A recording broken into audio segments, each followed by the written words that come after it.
Grabar en este aquí. Ahora sí.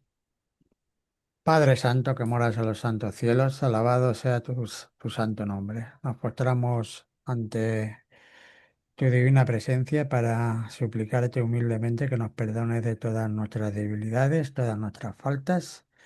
Y ahora especialmente te pedimos la presencia de tu Santo Espíritu para que tú nos Amén. des entendimiento, sabiduría, que podamos comprender el mensaje, le des palabras al hermano Gabriel a través de tu Santo Espíritu y que todas estas cosas y todas estas enseñanzas las pongamos en prácticas y que bendigas al enfermo de la familia de Olga, de Orfa, para que se pueda recuperar si es tu voluntad, como también todos los enfermos de tu pueblo y por todos aquellos que estén pasando tribulación y angustia por causa de tu nombre, que tú les des fuerzas para seguir adelante y que bendigas todo lo que se pueda bendecir. Por amor de Jesús te lo pedimos todo. Amén.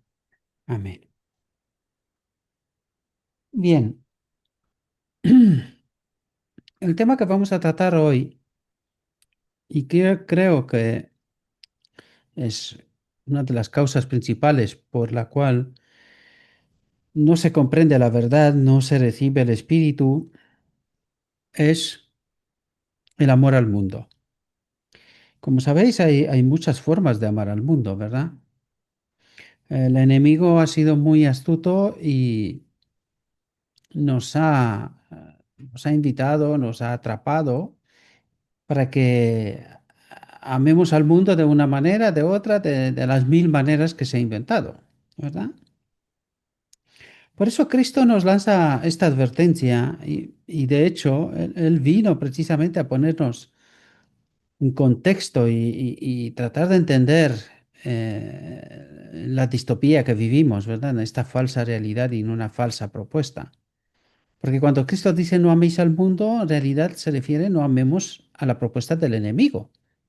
Hay que entenderla, que al enemigo se dio tiempo y oportunidad para que demuestre que este mundo es válido y que puede existir sin la interferencia de Dios, ¿verdad?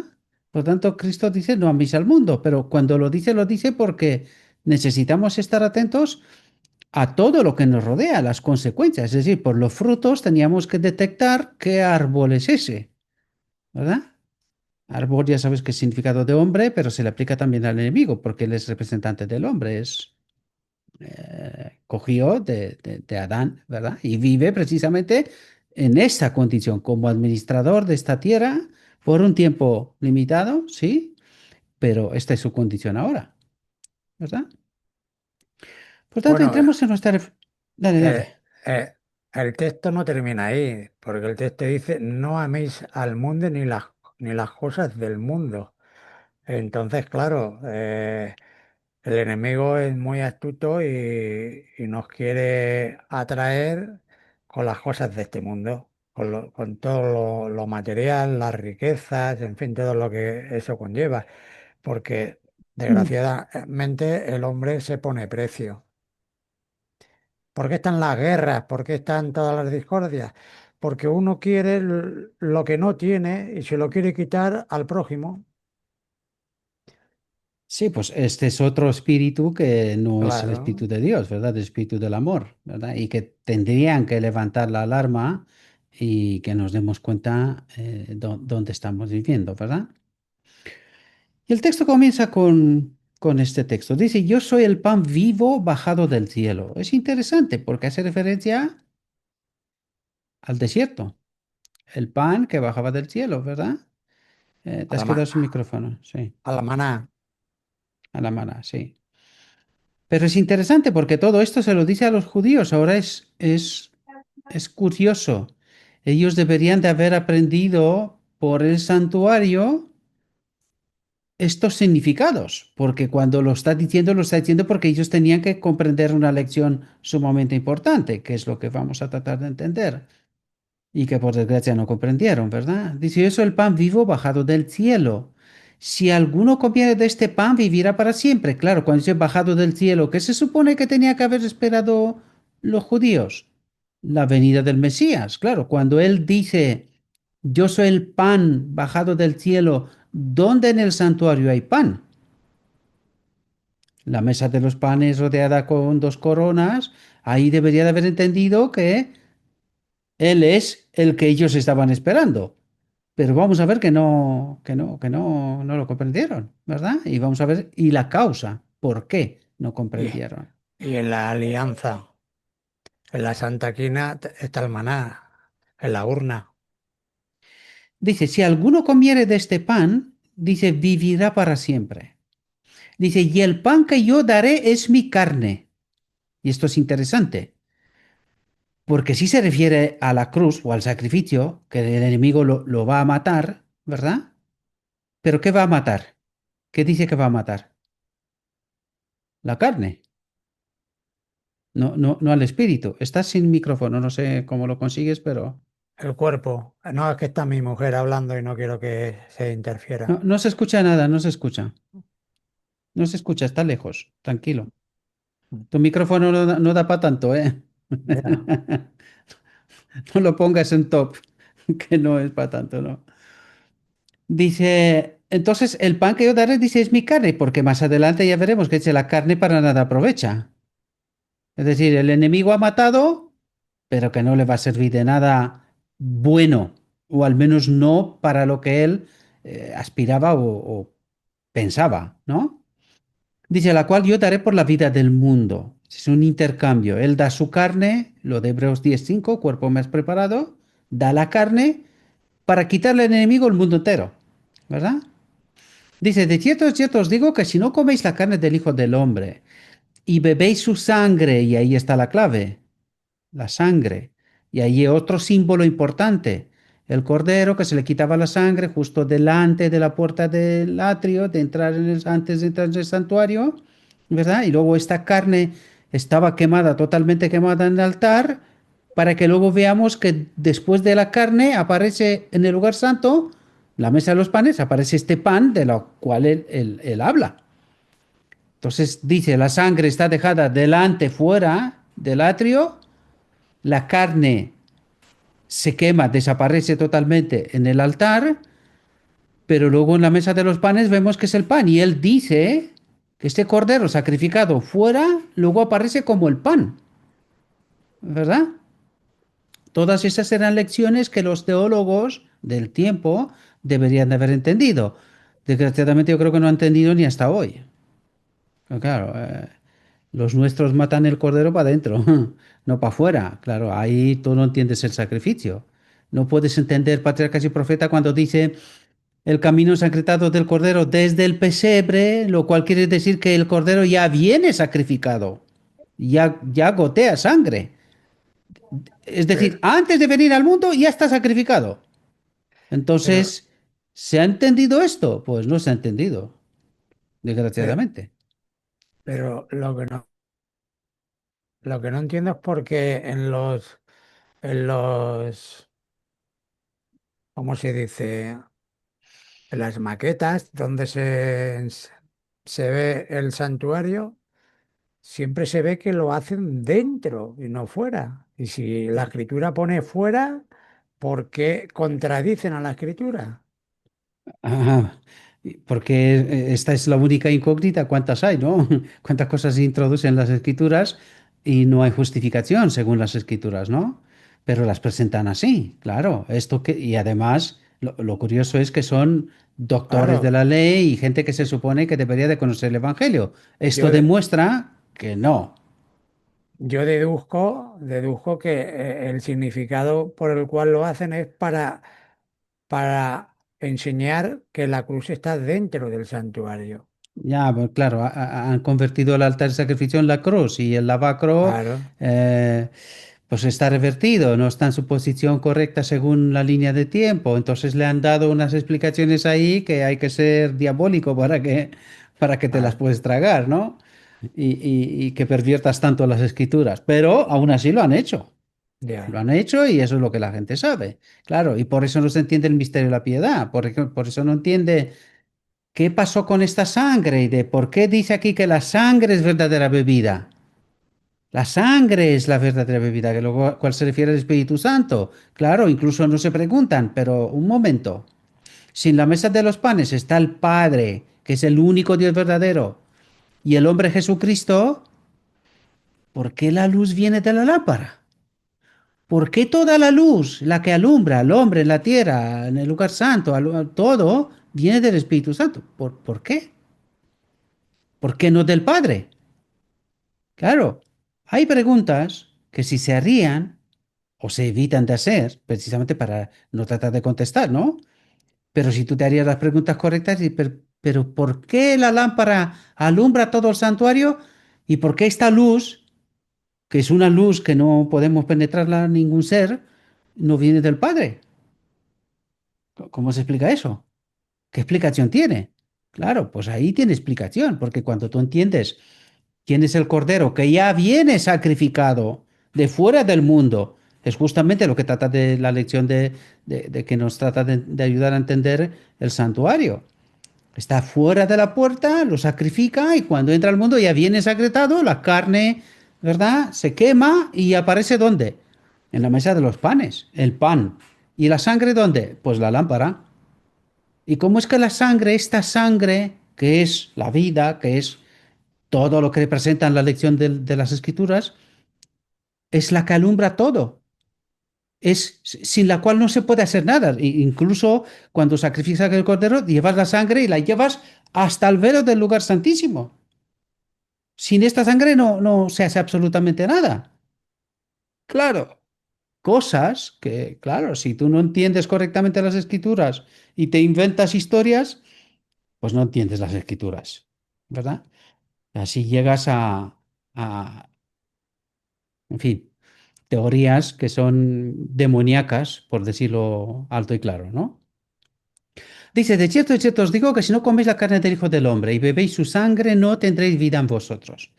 El que come mi carne y bebe mi sangre tiene vida eterna y yo le resucitaré en el último día. Porque mi carne es verdadera comida y mi sangre es verdadera bebida. La carne, ¿qué es? La palabra, lo cual quiere decir que esa pan se ha convertido en la palabra. Y esa palabra mediante el Padre, por eso está en el trono. Y mediante la sangre se hace toda la obra, que es el Espíritu Santo, que representa a Cristo, ¿verdad? Que es el Cristo de antes. Dice, el Espíritu es el que da vida. Y claro, cuando tú ves todas las profecías y todo lo que tiene que ver con los dos olivos, con la lámpara, con el aceite y todo viene de él, pero resulta que Jesús es el Cristo, ¿no? Es el pan, es la palabra, es el verbo convertido en hombre, ¿no? O sea, aquí hay cosas que entender muy profundas, de las cuales hemos tratado de hablar a lo largo del tiempo y seguiremos hablando mientras tendremos tiempo por aquí, ¿verdad? Dice, el espíritu es el que da vida, la carne para nada aprovecha. ¿Qué es la carne? Es una cáscara, es el envoltorio, ¿verdad? Mucha gente, muchas veces le digo yo, porque hay Un gente que traje, me dice, oye, ¿qué quieres decir algo? un traje es Sí, sí, un traje envoltorio. que- Y a veces me dice, oye, Gabriel, que estas imágenes a veces no están muy bien. Digo, pero querido, ¿no te das cuenta que estas imágenes no son más que un envoltorio y que en realidad el regalo está dentro, está en el texto, está en el audio, está en lo que escuchas? Este es el regalo. Lo que son las imágenes es un envoltorio. O sea, no te fijes porque, claro, ¿cómo vas a sacar tú tan rápidamente, con tanta consistencia, imágenes tan correctamente una y otra vez? Algo tiene que fallar. Esta inteligencia que nosotros la llamamos inteligencia, dejémonos de bromas, ¿verdad? Pues falla como una escopeta de feria. Y si tú te fijas en las imágenes, pues seguramente te estás perdiendo el texto, el mensaje, ¿verdad? Pues lo mismo somos nosotros. ¿Qué es la carne? Un envoltorio en donde se manifiesta el espíritu. Él es el que hace todas las cosas, ¿verdad? Con nosotros, junto con nosotros, no sin nuestra elección, pero Él es el poder, Él es la fuerza, ¿no? Que lo hace todo, la sabiduría, en fin, el carácter. Dice, las palabras que yo os hablo son espíritu y son vida. Y lo deja bien claro, claro. Cuando dice esto deberíamos de ir a las metáforas del santuario, como lo dije antes, ya no me vuelvo a repetir, siendo judío, ¿no? Y hoy día también. Pero ¿qué ocurre? Pues que no lo hacen, no entienden el asunto. Dice, pero hay algunos de vosotros que no creen. ¿Qué significa creer? Pues significa creer no es solamente una declaración, no, yo creo en Jesús. No, creer es comprender de lo que está hablando. Esto es una realidad, es una experiencia, es este cántico nuevo. Cuando se refiere al cántico, es eso, esta experiencia de cuando Jesús habla, que tú comprendas de lo que está hablando. Pero claro, ¿quién comprende? Es que no comprende nadie, lo vamos a ver por el texto, ¿verdad? Dice, porque Jesús sabía desde el principio quiénes eran los que no creían y quién le había de entregar, ¿verdad? Y desgraciadamente había muchos que no creían a su alrededor, no era solamente Judas. ¿Me he pasado dos? No. Dice, en la providencia de Dios, hombres y mujeres son llevados a posiciones favorables para que se familiaricen con el precioso mensaje de la verdad. Es decir, Dios nos lleva a circunstancias, que es precisamente por lo que trato de trabajar yo, pero otros también, o sea, en este caso hablo yo. Es decir, nosotros tratamos de llevar el mensaje de múltiples formas y por múltiples métodos, cada uno según el don que ha recibido, ¿verdad? Para que el hombre entre en circunstancias de familiarizarse con el precioso mensaje de la verdad. ¿Verdad? A veces la gente me pregunta allí, Gabriel, pero estos documentales que tú preparas aquí y versículos explicativos y tal y cual, pero nosotros ya lo sabemos, ya, pero no son para ti. Es que tú no eres todo el mundo. O sea, tú eres una pequeña parte y el mundo es bien grande. Estos son para otra gente que hay que tratar de llegar a ellos por todas las formas y métodos posibles. Yo no te estoy hablando a ti, que si tú lo sabes, tú deberías de ser uno como yo. Tendrías que predicar a tu vez, ¿verdad? Entonces, ¿tú qué esperas? ¿Que te predique mensaje teológico? Claro, y a los simples, ¿quién le habla?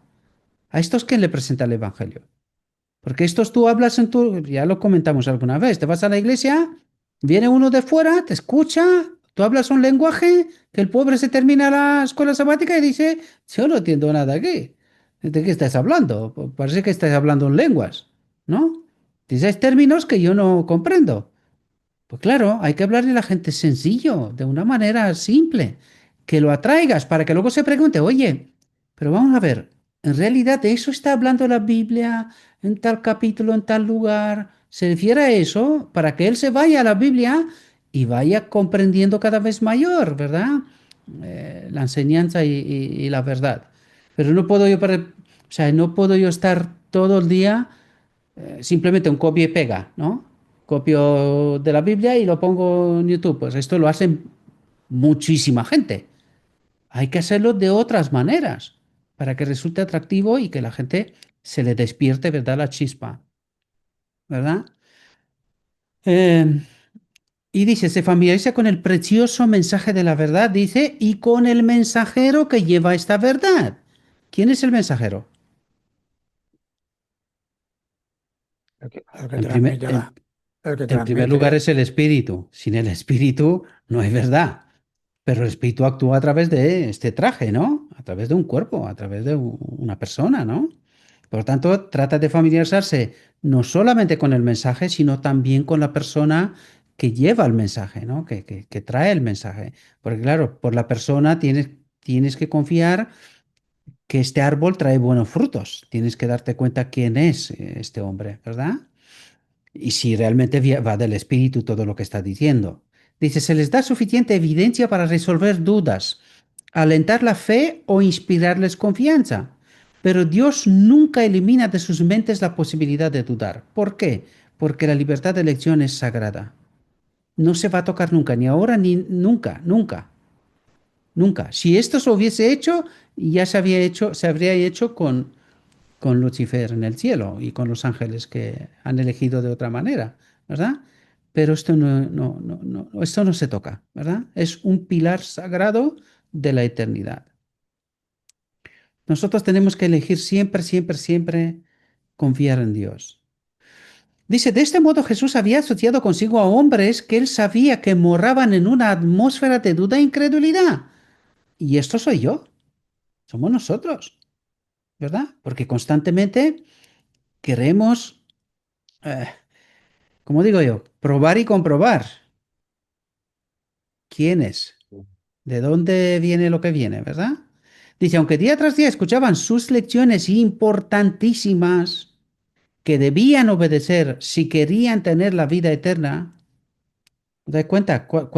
Es decir, Jesús sienta una plataforma para que ellos caminen sobre un camino seguro, ¿verdad? Pero claro, esto implica algo. Conocer la Es doctrina, conocer la palabra, el santuario. Porque cuando Cristo un, habla co- aquí en metáforas, no entiende ni uno. un compromiso. Claro, es decir, si tú no estudias las escrituras, no pretendas entender. Es que lo vemos aquí. Muchas veces leemos y cuando yo trato de ayudar, de explicar, mirad, esta frase es más de lo que a simple vista parece, ¿no? Tiene una mayor profundidad y fijaos lo que me falta a mí por comprender todavía, porque todavía hay que estudiar la eternidad, que no va a ser otra cosa, lo mismo, ¿verdad? Pero hay más profundidad todavía, hay lecciones. Los que están del cielo siguen tratando de entender esto, ¿verdad? Y recuerden que el enemigo también está estudiando las profecías,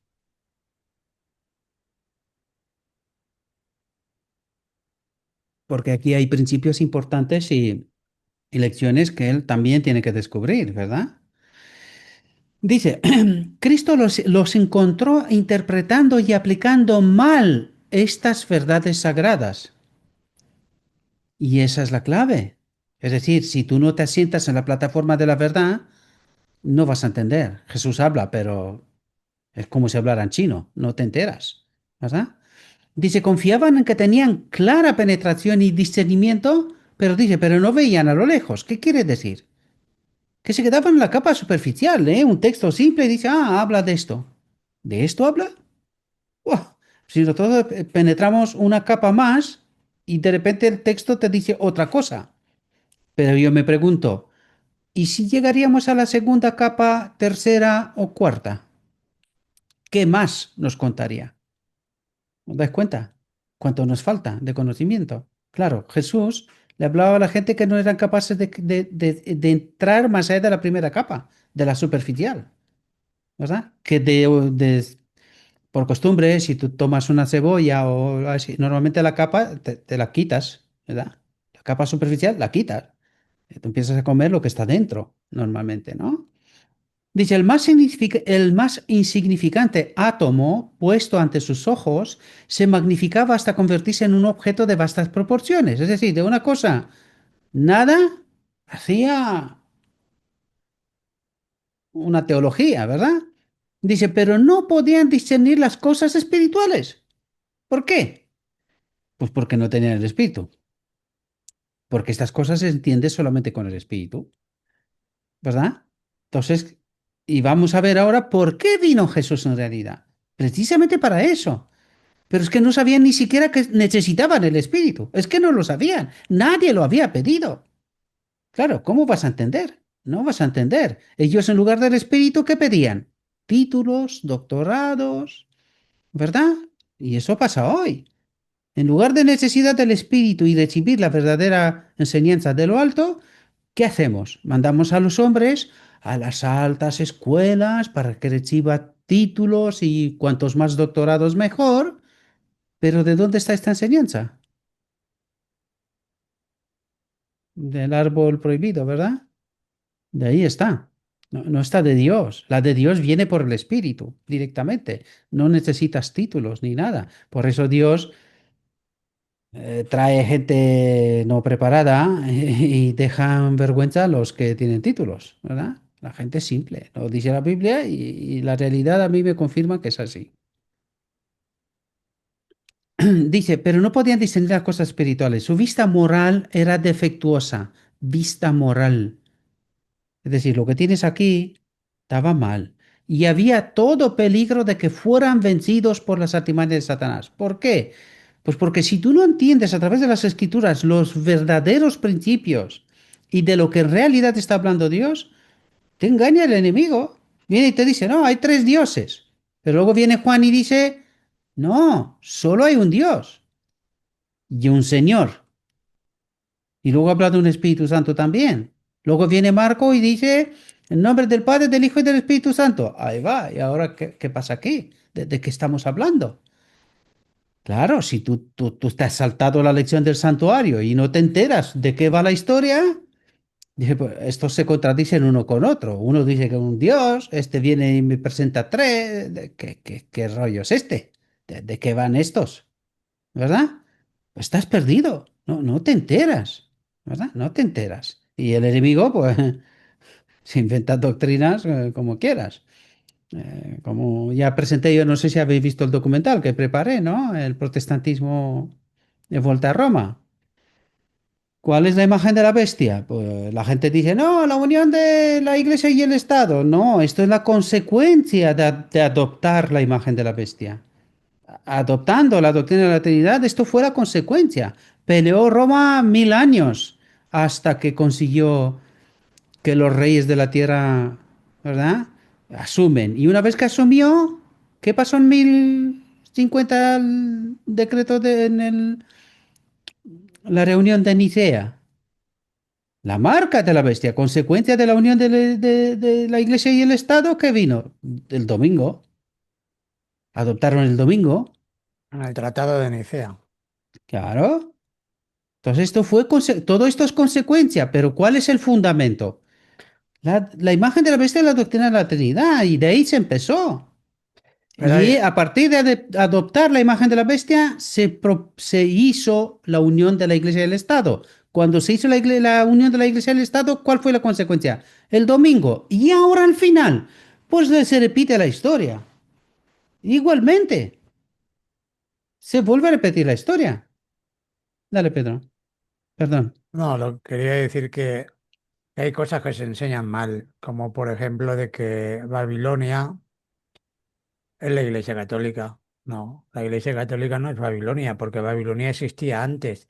Y si lees Apocalipsis, dice que Babilonia beberá de la sangre de todos los mártires de todos los tiempos. Entonces, la muerte de Abel no estaba Babilonia, o sea, no estaba el catolicismo. Que el catolicismo forma parte de Babilonia, sí, como también las demás iglesias, pero no es la madre de las demás, sino es Nosotros su... necesitamos... Sí, sí. Dale, dale. No, no, Nosotros que... necesitamos entender cuando dice Babilonia, tenemos que traducir lo que significa. Y cuando tú dices Babilonia, dices confusión. Vale, Claro, ¿de dónde empezó Babilonia?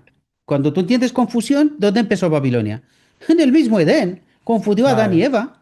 claro. Desde ahí empezó la confusión. Y a partir de ahí, y te das cuenta quién es el meollo de la cuestión. Porque nosotros decimos, no, que la Iglesia Católica, no, hombre, no. A la Iglesia Católica alguien le cedió su trono. Es decir, la está utilizando el enemigo, ¿verdad? Otra cosa es que ella elige y que le gusta esta historia. Es otra historia. Pero cuando tú entiendes el concepto que está hablando de confusión, ¿cuándo empezó con la confusión? Desde el Edén mismo. Bueno, podríamos decir, desde el mismo cielo. ¿No? ¿Quién confundió a Claro. la tercera parte de los ángeles? Pues Lucifer. ahí está, ¿verdad? Pero claro, nosotros, el enemigo nos ha vendido Babilonia y claro, nos quedamos con la cáscara y perdimos la esencia del asunto. Y así no se entiende, claro, no se Ah, entiende, porque no profundizamos más que nos quedamos con la capa superficial, no entramos en profundidad para poder entender. Dice Jesús y yo que los que andaban y hablaban con él y escuchaban sus instrucciones, dicen, no se beneficiaban de ellas. Los que andaban con Jesús mismo. ¿Por qué? Porque era gente simple, ¿verdad? Dice, vio que confundían fantasmas con realidades y realidades con fantasmas. ¿De qué está hablando? De distopía, que digo yo una y otra vez. Están viviendo una falsa realidad. No están viviendo en la auténtica realidad, no comprenden en qué mundo viven y cuál es la realidad, ¿verdad? La que no se ve. Dice, vino Jesús y dijo, el reino de Dios está en medio de vosotros. ¿Dónde? ¿Qué dices? ¿De qué hablas? Claro, habla del Espíritu Santo. El Espíritu Santo medio de nosotros. Si lo pedimos, tenemos poder, viviremos en otra realidad. Pero cuando tú no entiendes que Jesús habla y tú vives en tus fantasías que te ha vendido el enemigo, pues no entiendes, no comprendes. Dice, llamando a un mundo átomo y a un átomo mundo. Claro, mirado desde la perspectiva del cielo. Desde el cielo tú miras este mundo, ¿qué es? Un átomo. Nada, o sea, es nada, nada, ¿verdad? Y luego nosotros convertimos ese nada casi en un universo, ¿verdad? Esta es la distopía, ¿no? Se construye una falsa realidad de la nada, ¿no? Dice, y presentó ante ellos la verdad salvadora. Sin la sabiduría enviada por el cielo no podían comprender sus palabras. ¿Quién era la sabiduría enviada por el cielo? Las que él decía una y otra vez, no soy yo el que hace estas cosas. Y él se refería al Padre. ¿Por qué? No podía referirse al Espíritu Santo porque en teoría, ya lo hablamos, no debería de existir, ¿no? Es el sacrificio. Entonces dice, es el Padre mediante el Espíritu que hace estas obras. ¿Y cómo deberíamos nosotros entender las Escrituras? Con el Espíritu. Ahora preguntémonos, si todo es tan simple, ¿por qué no pedían el Espíritu? Y lo han pedido. No tenían ni idea del Espíritu. No sabían que hay un Espíritu. Ahora pregunto, ¿es justificado creer que no había un Espíritu? No está en el santuario, que está la lámpara. La lámpara es la luz que alumbra todo, ¿no? ¿No es el Espíritu ahí? Sí. ¿Por qué no Pero, entendían? pero si los mismos discípulos de Juan decían que nunca habían oído hablar del Espíritu, el bautismo del Claro, porque no Espíritu. entendían. En su teología no existía algo así. ¿Eso qué es? ¿Qué es eso? Claro. Y es precisamente eso lo que vino a revelar Jesús, que sin el Espíritu no vamos a entender nada. Si había la profecía de Zorobabel, los dos olivos, tal, el aceite y tal, tal. ¿Habían entendido estas profecías? No, no. ¿Y cómo se encontraban? Desprovistos del Espíritu Santo, porque por el otro sí que lo tenían, ¿verdad? Dice, si hubieran removido el átomo puesto ante sus ojos, si la verdad hubiera sido recibida, el mal habría sido remediado. ¿Aquí de qué va a hablar Jesús? ¿De una posibilidad o de una utopía, una distopía? ¿Era posible que si hubiera sido recibida la verdad, qué es la verdad? Es el espíritu, ¿no? Si hubiera sido recibida la verdad, el mal habría sido remediado. ¿Quién es el mal? La confusión, el enemigo. ¿Os dais cuenta que de la simple frase hay mucho más? Si tú entiendes el contexto y de lo que está hablando, te das cuenta. El enemigo hubiese sido vencido si hubiese tenido el espíritu, pero como no tenía ni idea que necesitan algo como esto o que le falta, pues ¿qué hacía el enemigo? Bueno, lo que quería, lo que quería, claro. Dice, pero no miraban las realidades futuras de la eternidad. ¿Cómo se miran estos? ¿A través de qué ventana? Del santuario. Es una ventana abierta hacia el cielo, ¿verdad? Dice, no captaban imaginariamente, dice, el mundo invisible. ¿En qué mundo vivían? En la distopía. Pues nosotros decimos que el mundo en que vivimos está en la realidad. ¿Esta es la realidad? Esta no es la realidad. El mundo de Dios, aunque esté aquí, es un mundo espiritual. Cuando tú vives en el espíritu, la cosa cambia y lo vamos a ver enseguida. Tú ya de repente te das cuenta que todo lo que este mundo representa y ofrece no nos interesa en realidad. La realidad en la cual nosotros tenemos que vivir es otra, si es que la captamos, ¿verdad? O igual nos pasa como a los sabios del tiempo de Jesús, ¿verdad? Dice, para poder practicar en ellos una sucesión interminable de engaños, Satanás les presentó las cosas de este mundo como todo lo atractivo y todo lo absorbente, y ellos escucharon sus tentaciones. Y ahora tú te preguntas, oye, un momento, El cordero este de la profecía que dice que llega un momento que habla como un dragón. ¿Cómo es eso?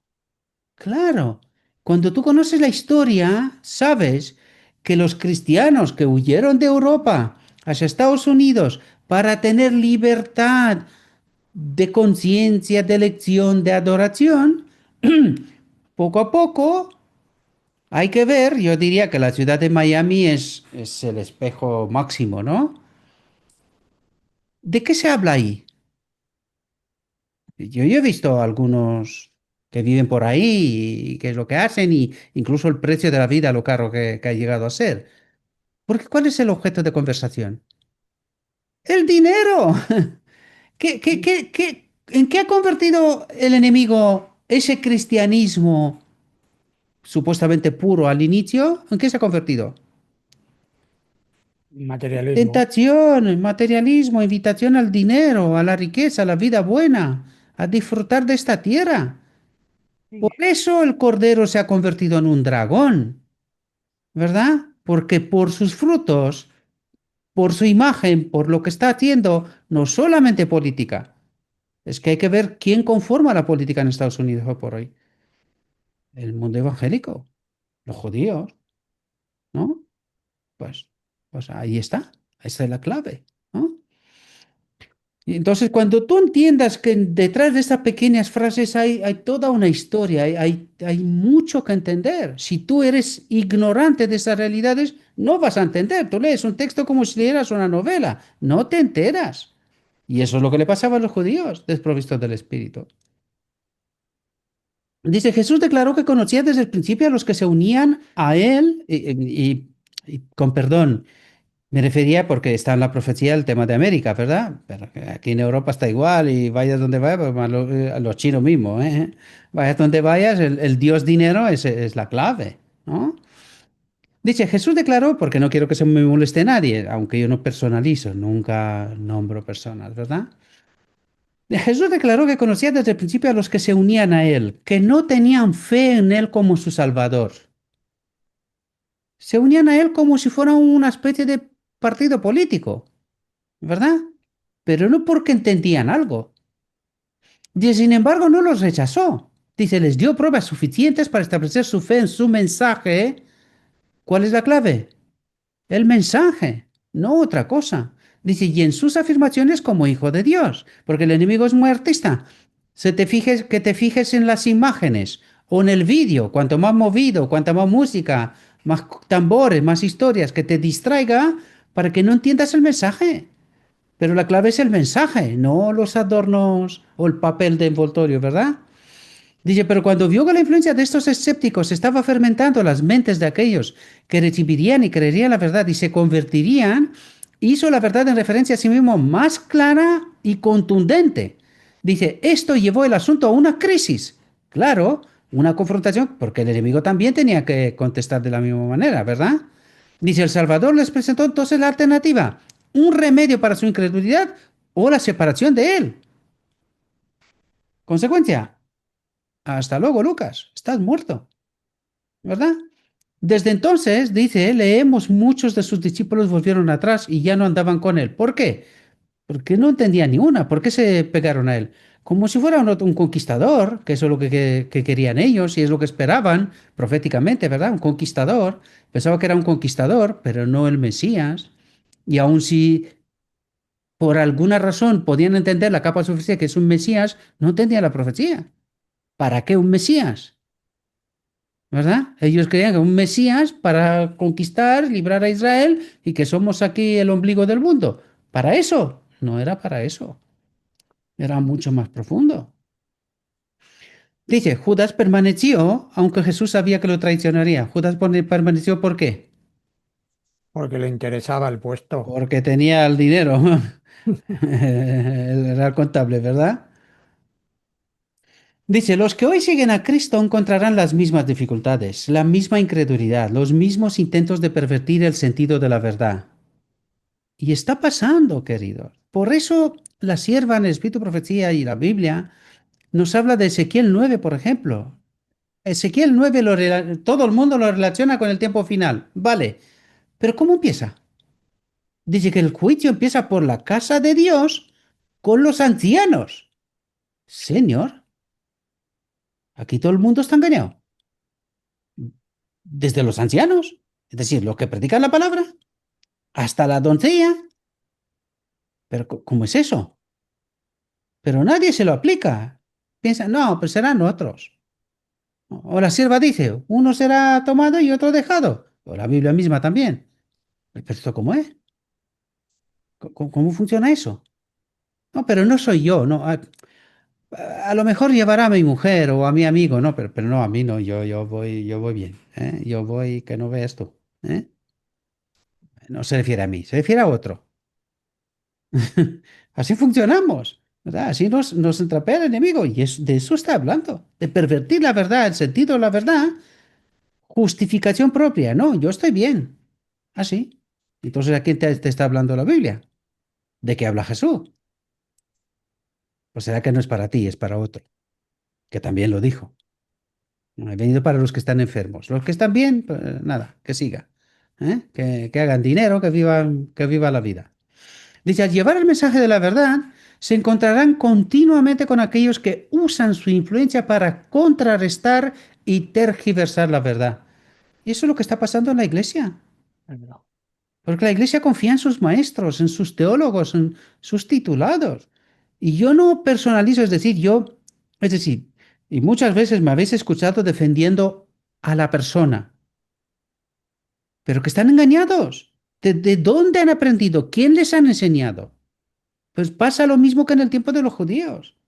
Iban por allí cogiendo doctorados, universidades y tal, pero ¿quién les enseñaba? Los hombres. No era por el espíritu, ¿verdad? Dice, esos tienen oídos, pero no oyen bien. Ojos tienen, pero no ven correctamente. Y dice, y Satanás los usa para lograr su propósito. Y ahí está el Apocalipsis 3. Cuando Dios dice claramente, no tenéis el espíritu y lo que tenéis dentro es otra cosa, pero no os enteráis. Dice, no, nosotros somos el remanente. Ah, sí, no era Israel el remanente. ¿Por qué el año 70? ¿No era el Israel el elegido? ¿Cómo que matando a Esteban se sella el destino de un pueblo? Por matar a un hombre. Ya está. Oye, ¿a cuál hombre puedo matar yo hoy y he sellado mi destino? No dice, no, pero no es tan simple. Ah, sí. Pues la Biblia dice que matando a Esteban, Pablo se arrepintió toda su vida de ser testigo.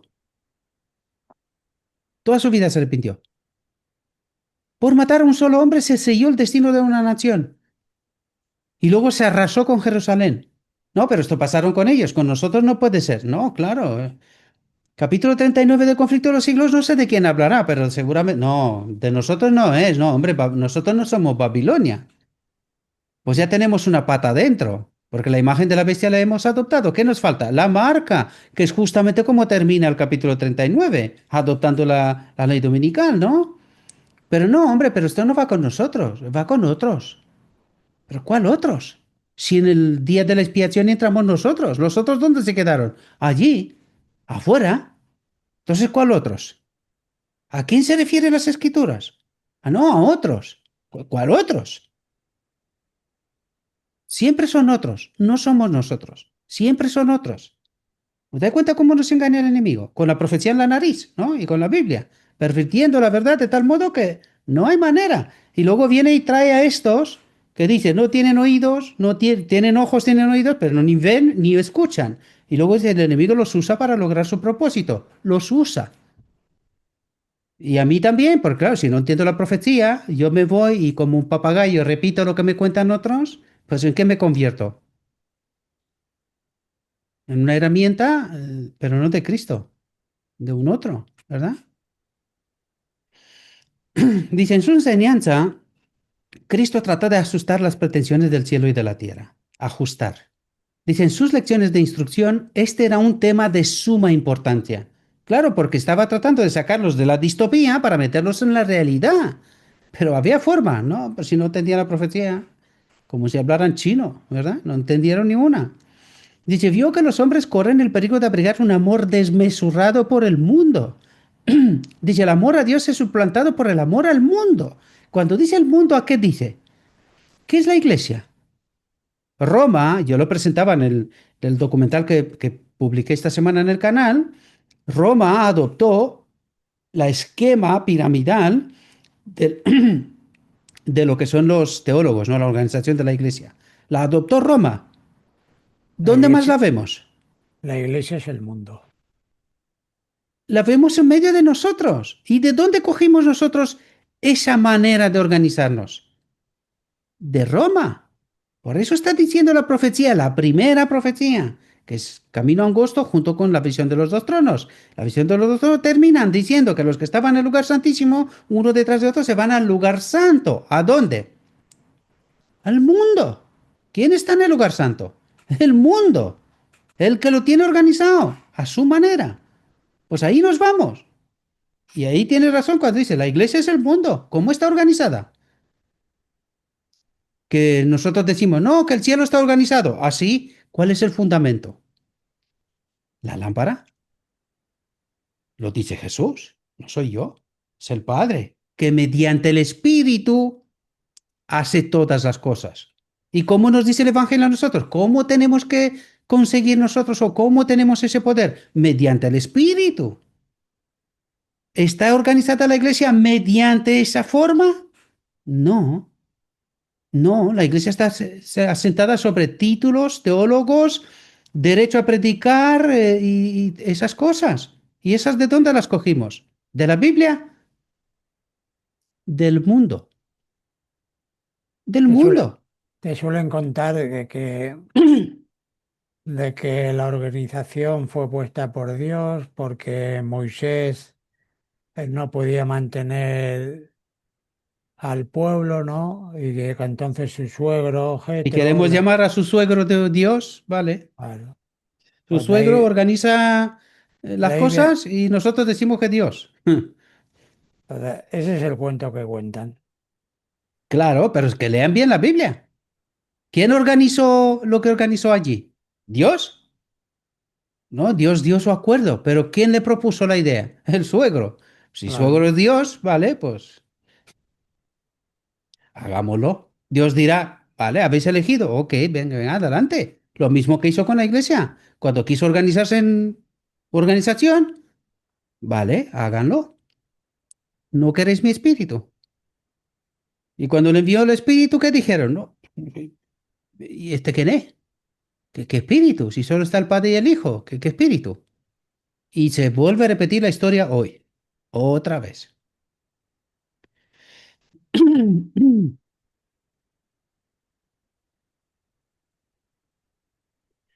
En lugar de tener a vista el mundo celestial, las cosas de este mundo están siempre ante sus ojos y se magnifican hasta eclipsar el mundo de la bienaventuranza. Se pierde de vista el cielo. ¿Cómo funciona el cielo? Se pierde de vista. ¿Verdad? Que en fondo de esto estamos hablando. Dice, alojándose de las atracciones celestiales, de las riquezas imperecederas, de la paz, de la nobleza del alma, el hombre derrama sus afectos sobre cosas indignas e insatisfactorias. Dice, y contemplando constantemente este mundo, se amolda a él. Copia y pega. Y luego dice, adoramos a Dios. Pero ¿cómo vas a adorar a Dios? ¿Cómo lo vas a adorar? Cuando tú miras el mundo y lo adoptas, ¿qué deberíamos de mirar? Mira el verbo, mira la palabra, mira a Dios y adopta. Pero de todo hacemos menos esto, en verdad, ¿verdad? Por los frutos, dice, los conocerás. Dice, su mente, capaz de elevación y privilegiada para captar la bienaventuranza eterna de los santos, dice, se aparta de una eternidad de grandeza y permite que sus poderes se encadenen como un esclavo a un átomo de mundo. ¿Qué quiere decir? Este mundo es significante frente al cielo. O sea, no tenemos ni idea de lo que hay ahí y nosotros nos atamos a este mundo. Pero perdimos de vista mirando desde la eternidad hacia este mundo. ¿Qué es este mundo? Exactamente lo que dice, un átomo, nada, nada, y te pierdes todo lo demás, ¿verdad? Dice, es humillado, empequeñecido por la lealtad a las cosas mundanas, a lo que te enseña el enemigo, ¿no? Adórame y todo esto te lo daré. que tampoco te lo da, ¿verdad? O si te lo da, está suficientemente mayor para que no disfrutes. Ya, vamos, cachondeo nivel, ¿eh? Nivel, nivel. Dice, Jesús vino a cambiar este orden de cosas, a corregir este mal tan extendido. Dice, alza su voz como la voz de Dios en advertencias, reproches y súplicas, tratando de romper el hechizo que encabricha, esclaviza y atrapa a los hombres. ¿Qué está diciendo? El hechizo, dice. Estamos embrujados. No, no, no vemos, no entendemos. No, no, no captamos. Estamos embrujados. Dice, presenta ante ellos el futuro mundo eterno y dirigiéndose a ellos en un lenguaje decidor les dice, porque ¿qué aprovechará el hombre si ganare todo el mundo y perdiere su alma? ¿O qué dará el hombre a cambio de su alma? Pero nadie se pregunta, oye, ¿qué pasa con el enemigo? ¿Por qué después de caer quiso volver al cielo? ¿Y por qué todo lo que está pasando en la tierra? ¿Con qué propósito? ¿Qué persigue? No nos preguntamos. Pues esta es la clave. Está diciendo, tú quieres el mundo, ¿verdad? Pero el enemigo tiene todo el mundo. ¿Y de qué le sirve? Anda, pues resulta que estamos en una trampa mayor, sin darnos cuenta. El enemigo ya tiene el mundo y no le sirve de nada. Pero no captamos esta profundidad, ¿verdad? Dice, Dios quiere que nos elevemos por encima del mundo, que miremos desde otra perspectiva, superior, ¿verdad?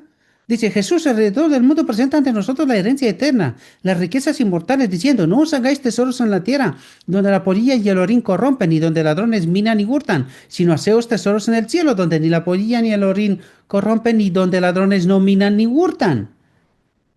Nos está diciendo, pero vosotros no veis que sois tontorrones, con perdón de expresión. ¿No os dais cuenta? El otro día estaba mirando yo, viendo un producto que hace no más de 6 meses lo vi a mitad de precio. Hace días lo vi al doble. Pero ¿sabes lo que no se da cuenta la gente? Que hace 6 meses tenías 1 millón en el banco. Estoy dando un ejemplo, ¿vale? Tú tenías 1 millón en el banco. ¿Sabes cuánto tienes hoy 6 meses después? 500.000 reales. Porque lo que comprabas con 1 millón hace 6 meses, ahora necesitas dos. Eso es la deflación, la desvalorización del dinero. Y la gente no se da cuenta. Y eso es lo que está diciendo Dios. Si te está robando, te estás matando, ganar dinero y dentro de 6 meses vale nada.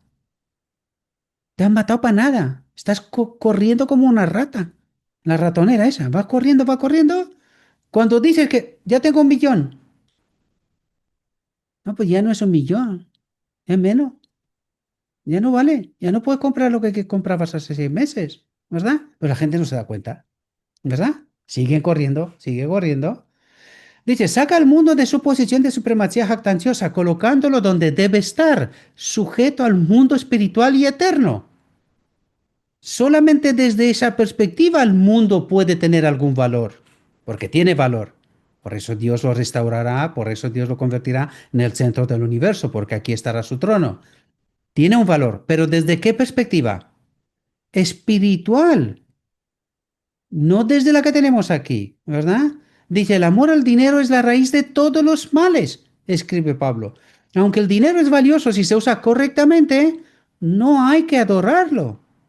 Claro, lo que no se da cuenta es que cuando la gente guarda su dinero en el banco, ¿me puede alguien explicar qué significa eso?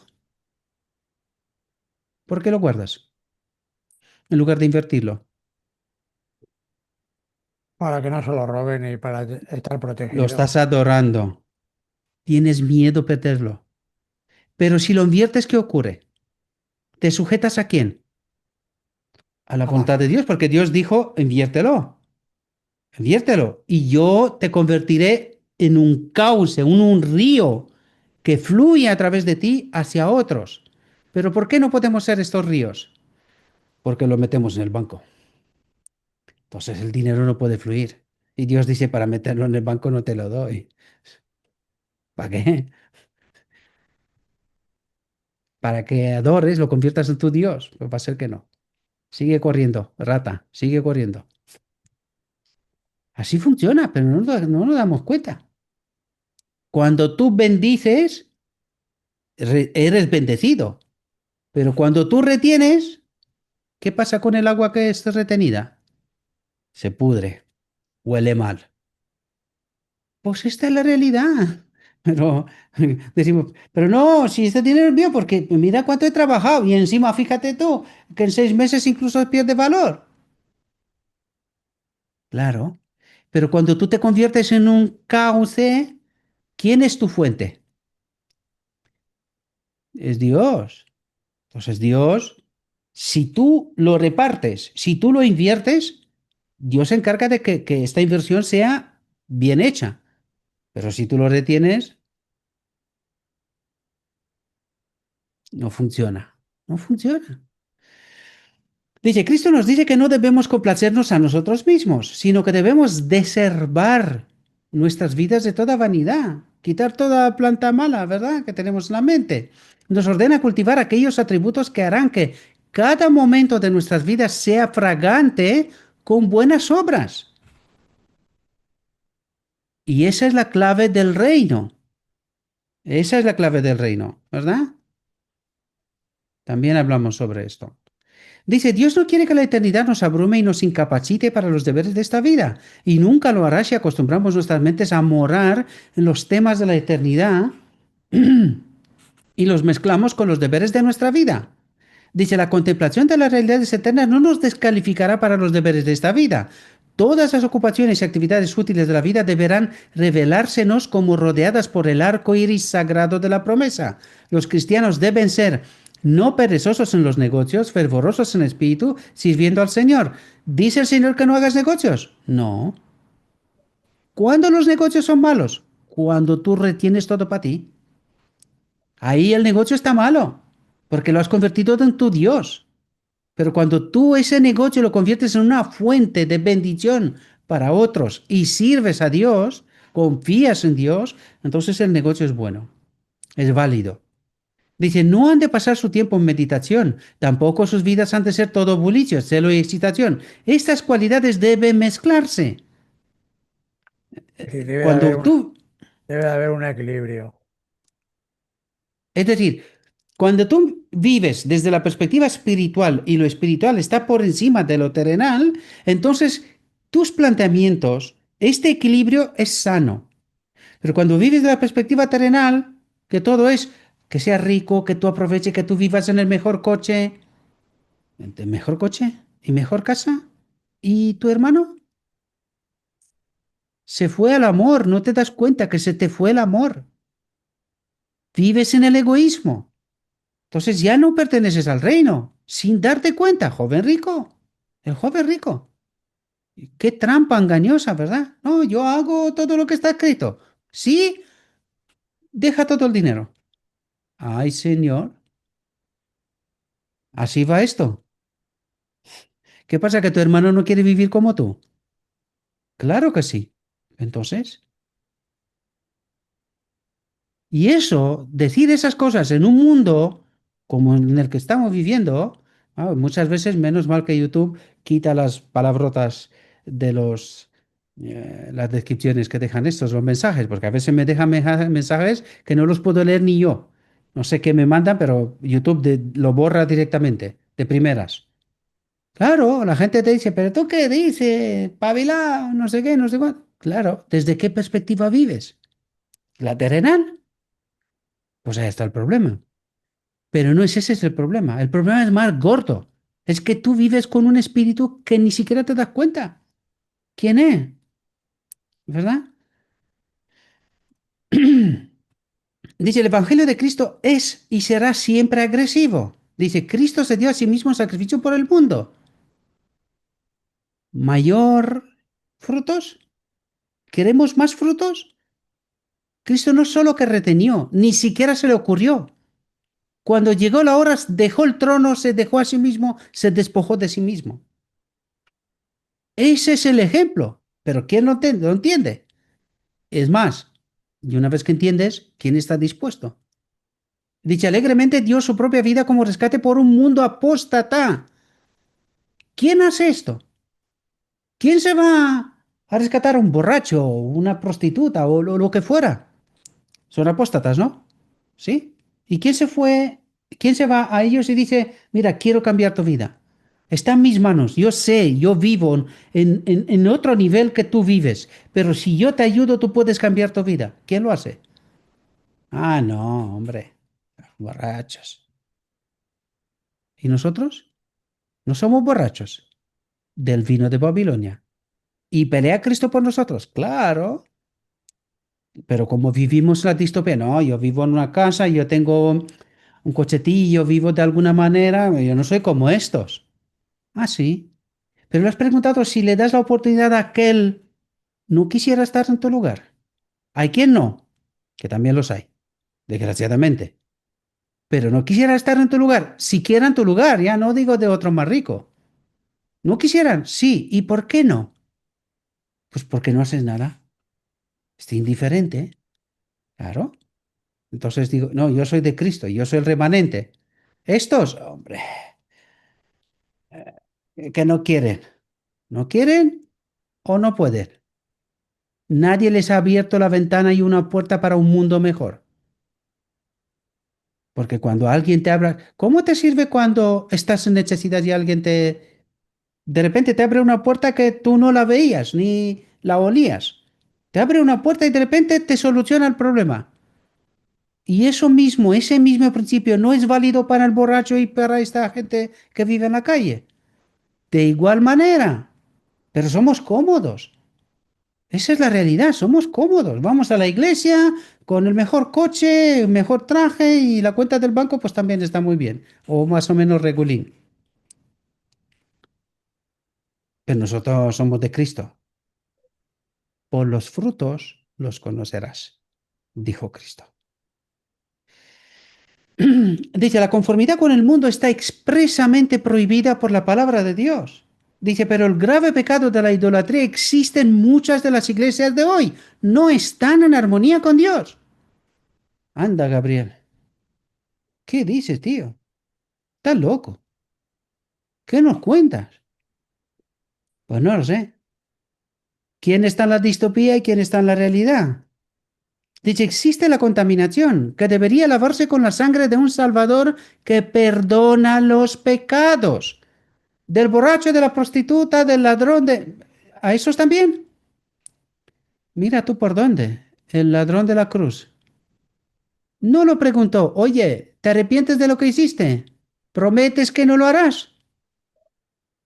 ¿Dijo algo de eso Jesús? Ni por asomo.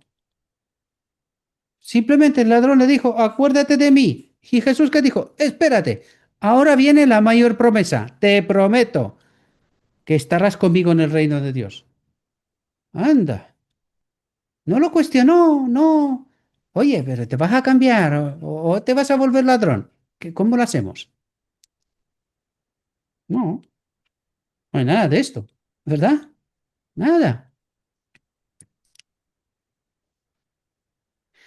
Dice, los cristianos tienen una importante labor que hacer en este mundo. Por cierto, el cambio de carácter ocurrió en la cruz. Por eso le dice, acuérdate de mí. Ahí este era el arrepentimiento. Se arrepentía de todo lo de antes. Y le decía, acuérdate, quiero cambiar, acuérdate. Y de hecho, antes, pocas horas antes, estaba blasfemando con el compañero, pero al final reflexionó y dijo, oye, si yo estoy en el mismo lugar que él, Y los eh, apóstoles también, ¿eh? O que le pegue fuego a estos, ¿eh? Que no quieren escuchar. Si claro, no sabéis de qué espíritu estáis animados, ¿eh? Dice, los cristianos tienen una importante labor que hacer en este mundo. Su luz debe brillar para los que están en tinieblas. Lo que hablamos antes. Justamente eso. Dice, deben predicar el evangelio a toda criatura. No, hombre, no, a toda criatura, no. a los, Hombre, a los borrachos, a los drogaditos, no. esto nada. No, y a Babilonia menos todavía. O cosas así. ¿Pero qué dices? Desalmado. Estás en una iglesia un criminal en potencia, ¿no? No, es que estos se moran. No puede ser, no puede ser, ¿verdad? Dice, deben imitar el ejemplo de Cristo. Sus palabras y acciones deben ser su modelo. Deben llevar su imagen, el Espíritu, y seguirle en todos sus caminos. Dice, Él no vivió para sí mismo. Aquí me podía parar otra hora más, pero ya lo he hecho. Dice, su vida transcurrió haciendo el bien a los demás y sus hijos han de seguirle por donde Él les ha guiado. No, pero nosotros somos el remanente. Ese es el modelo. Este es este soy yo. Sigo este patrón.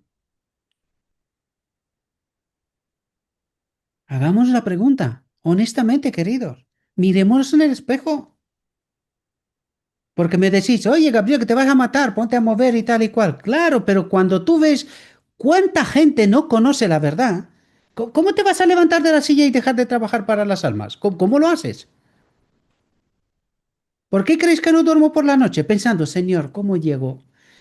¿De qué manera? ¿Cómo consigo? ¿Cómo lo hago? Luego recibes cada mensajito que te quita hasta el hambre, te lo quita.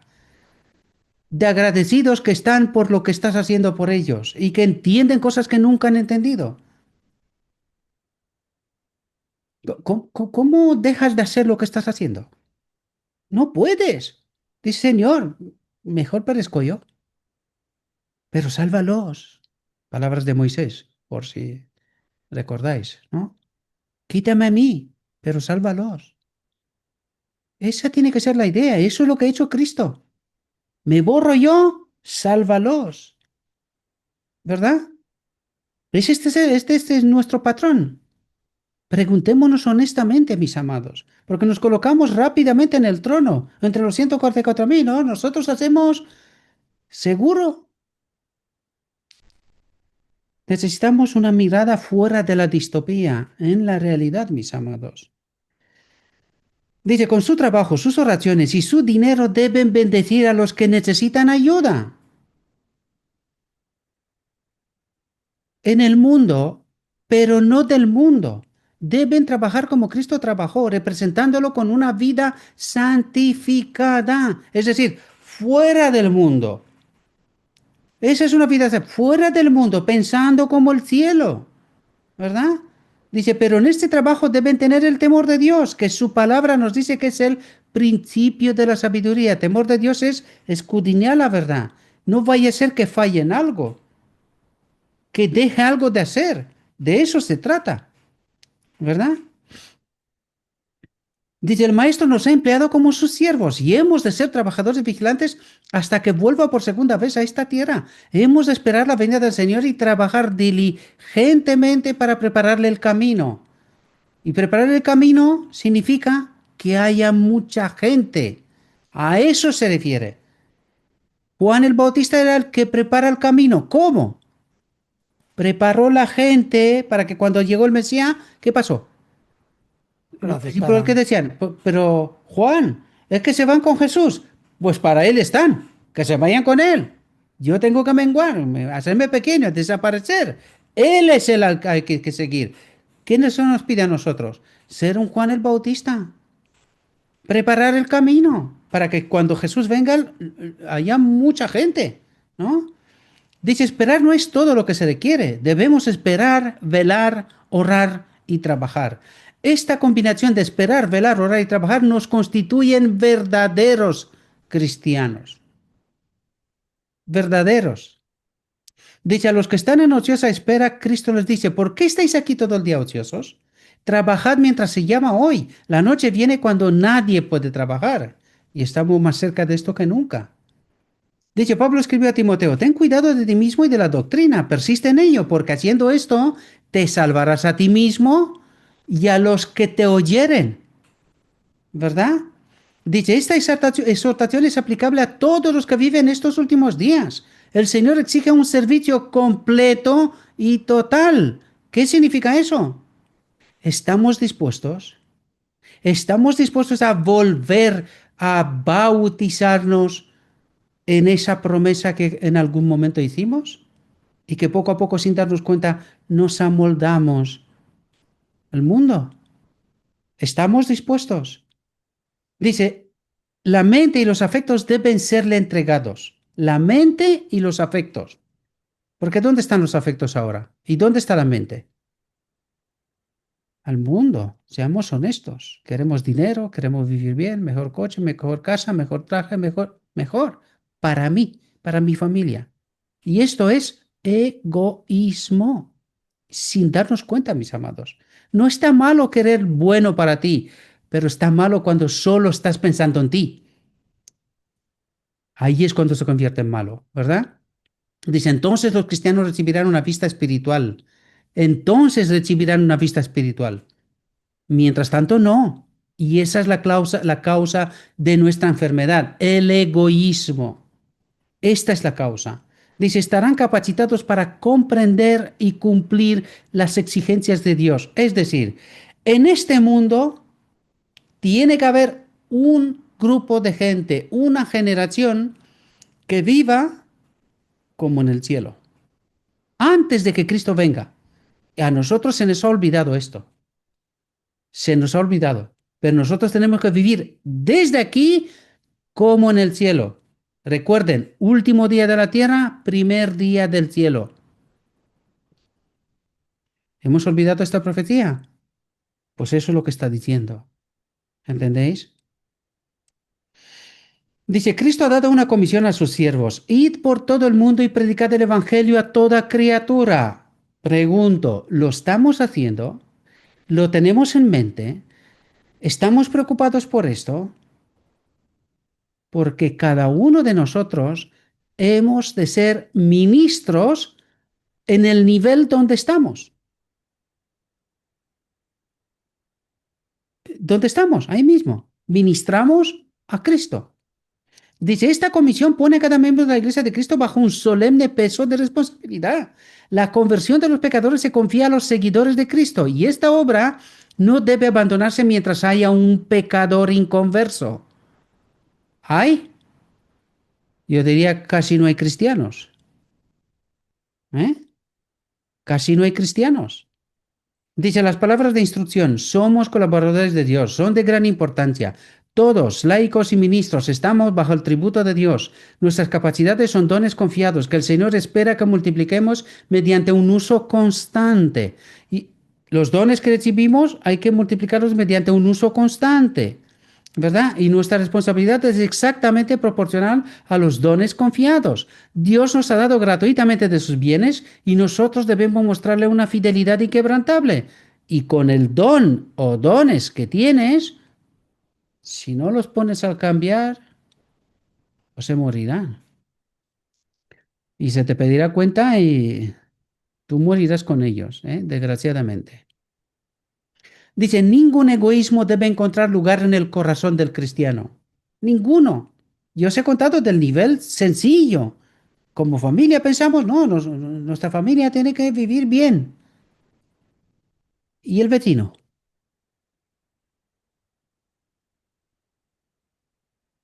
Es que es una manera egoísta de pensar, amoldada al mundo. ¿Hemos de vivir? Sí, pero solo nosotros. Es que no puede ser. Es que no Porque puede ser. pensamos comiendo yo ya, ya han comido todos. Claro. Dice, vestidos del Señor Jesucristo y no proveáis para la carne, para satisfacer sus concupiscencias. Os ruego, pues, hermanos, escribe Pablo, por las misericordias de Dios, que presentéis vuestros cuerpos en sacrificio vivo, santo, agradable a Dios, que es vuestro culto racional.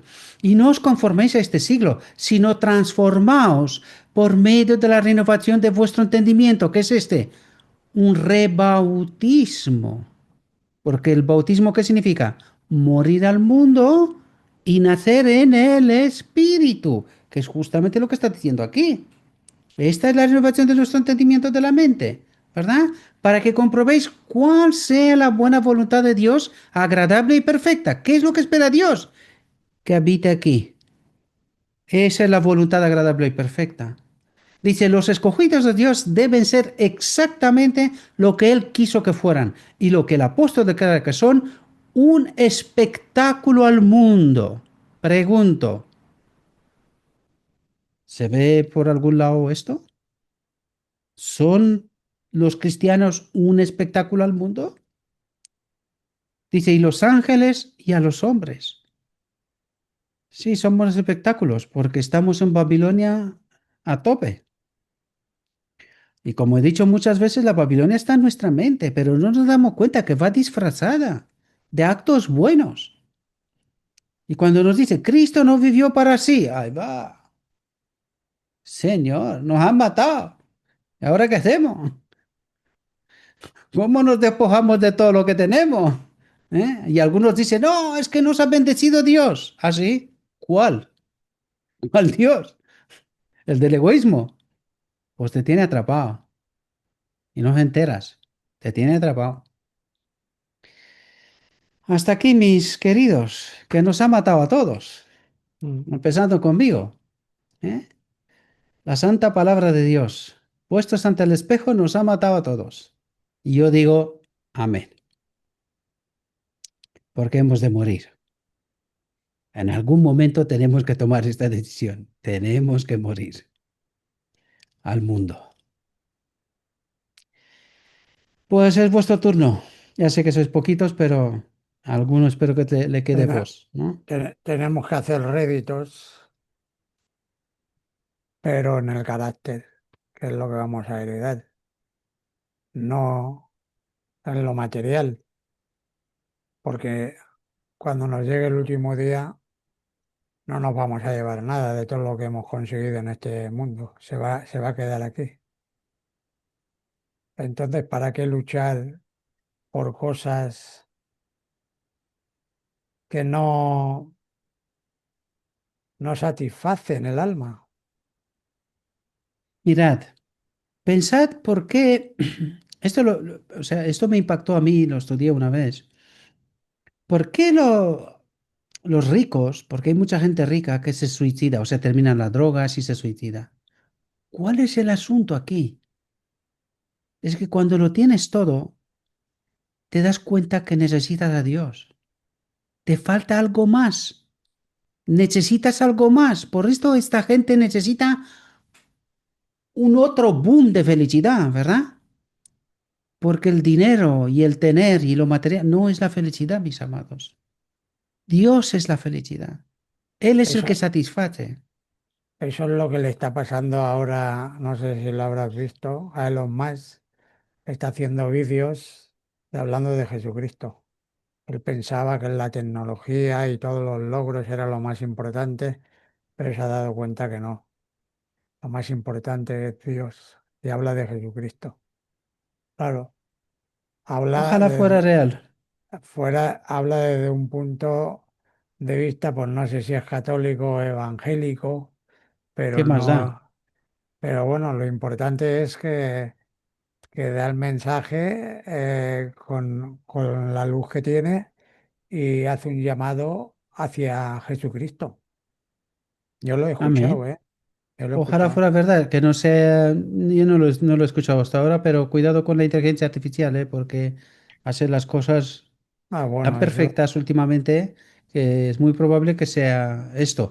Ojalá fuera verdad, ¿verdad? No, no voy a negarle y al fin de cabo, ¿quién soy yo? ¿No? ya. Ojalá fuera real, pero no estoy yo tan seguro, no estoy yo tan seguro. Hombre, la verdad es lo que dice la escritura, ¿no? Muy difícil es que un rico entre en el reino de los cielos, pero sabemos que sí que van a entrar Alguno ricos. habrá, algún Nicodemo habrá, alguno Sí, habrá, sí, siempre. pero, en fin. Bueno, los demás, ¿qué hacemos? Los de siempre. Aquí hablo yo y Pedro y nadie más, ¿eh? Pues nada, vamos a terminar. Voy a terminar con una oración y luego quitamos la grabación, ¿vale? Vale. Padre Celestial, venimos delante de tu trono de gracia en el nombre y por los méritos de tu Hijo amado Cristo Jesús, para pedirte perdón, Señor, porque tanto nos hemos amoldado a las costumbres y las formas de este mundo, que hemos olvidado que tu patrón, tu espejo, Es mucho más alto de lo que nosotros pensábamos, imaginábamos. Te pedimos, por favor, que nos ayudes a mirar en tu realidad y desde tu perspectiva. Danos tu espíritu, Señor, sin el cual no vamos a ser capaces de discernir la realidad, la verdad. Necesitamos esa transformación de nuestra mente. Antes de poder acercarnos a alguien, primero tenemos que sentir nosotros experimentar esta transformación. Y es lo que te pedimos en estos momentos. Sabemos que sin el Espíritu no podemos hacer nada. Danos tu Espíritu, Señor. Ayúdanos también que una vez que comprendamos esta realidad, la vivamos, podamos ser puertas y ventanas por donde la gente pueda ver un camino, te vean a ti. Y que puedan cambiar, sean ricos o pobres, y sean en la situación que estén, no importa. Tú no has condicionado nunca a nadie que se ha acercado a ti. Y tú eres el modelo y eso es lo que tenemos que hacer nosotros.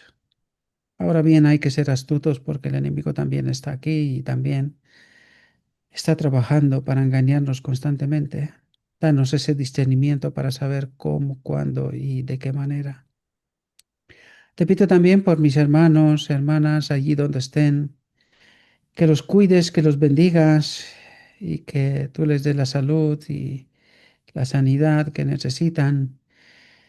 Un lugar donde descansar, el pan y el agua que no le falten y que tú, Señor, nos prepares para el encuentro contigo. Sabemos que este momento es cada vez más cerca. Ayúdanos a estar entre los que están preparados, en los que tienen tu nombre en su mente y que viven y trabajan para esto, para ti. Te agradecemos por tu palabra y porque a pesar de nuestras vidas y de nuestras incomprensiones, tú no nos abandonas. Te agradecemos porque sigues trabajando y que tu transformación vaya hasta un carácter semejante al tuyo. Te agradecemos por todo lo que tú estás haciendo por nosotros y con nosotros. En el nombre y por los medios de tu Hijo amado Cristo Jesús te lo pedimos todo. Padre Santo. Amén. Amén. Bueno.